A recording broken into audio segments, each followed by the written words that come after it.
Hey guys, it's Nena, and today I'm going to be talking to you about the books I read in March.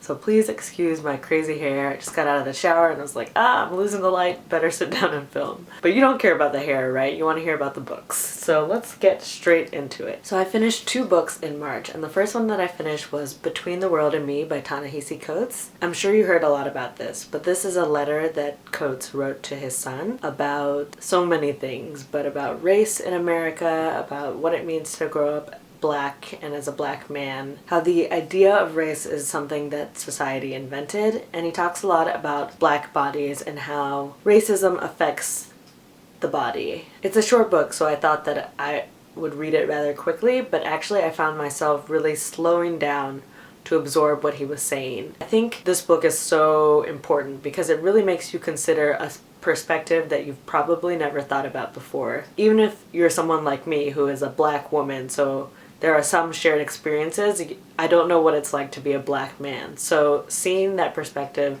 and coming to understand that is so important. Also, Coates talks about learning to question everything and not just accepting the way things are, the way society is, and not just believing what he's been told.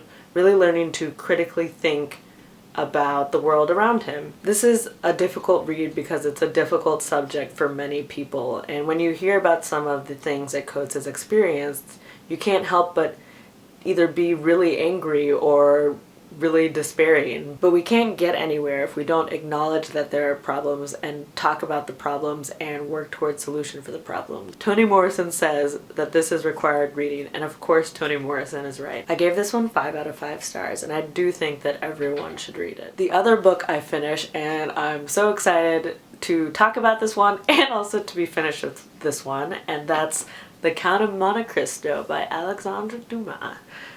Wow. So this book took me about 2 months to read, but my problem was that I was reading it in very short spurts, and actually last weekend, A-Marie, I was buddy reading this with A-Marie, I'll link her channel down below, and she texted me or Voxered me to say that she was done. And as soon as I got that message, had about 330 pages to go, and I was like, alright, I need to get serious about this.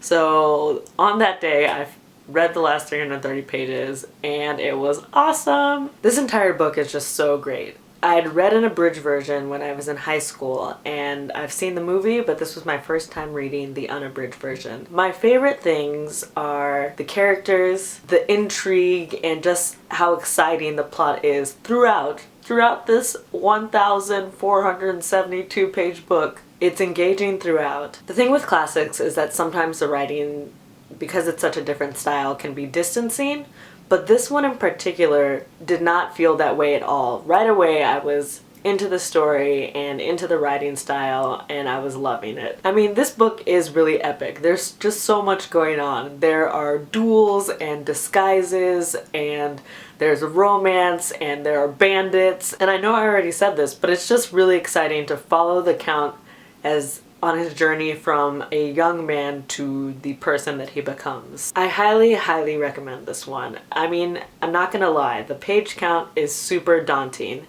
and if I were gonna do this again, I would read it in much longer chunks. This one made me laugh, it made me gasp, it made me wince. It was a really great reading experience, and made even better by the fact that I was buddy reading it with A-Marie, and we were just chatting the entire time and talking about things that struck us, or things that we found interesting, or things that we thought were downright crazy.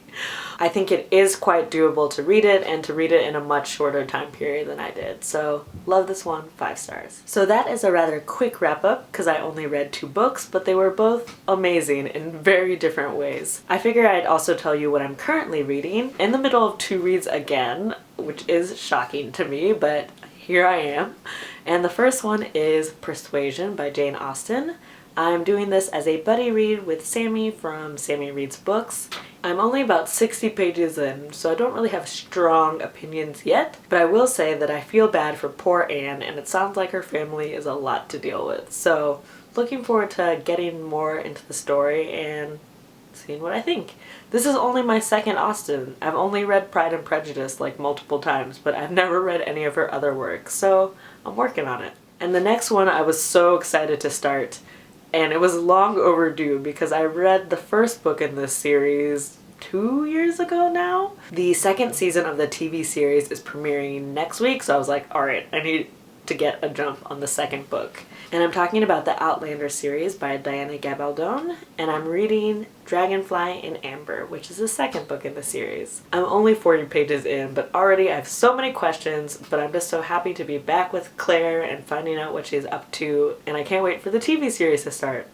More Claire, more Jamie, yes please. Thank you guys so much for watching this video. If you want to talk to me elsewhere, I am on Twitter, Goodreads, Instagram, lots of other places. I'll leave my links down below. Thank you again. I hope you're having a good Tuesday, and as always, thanks for hanging around with my very, very inconsistent posting schedule. I really appreciate it. I'll see you guys in my next video. Bye!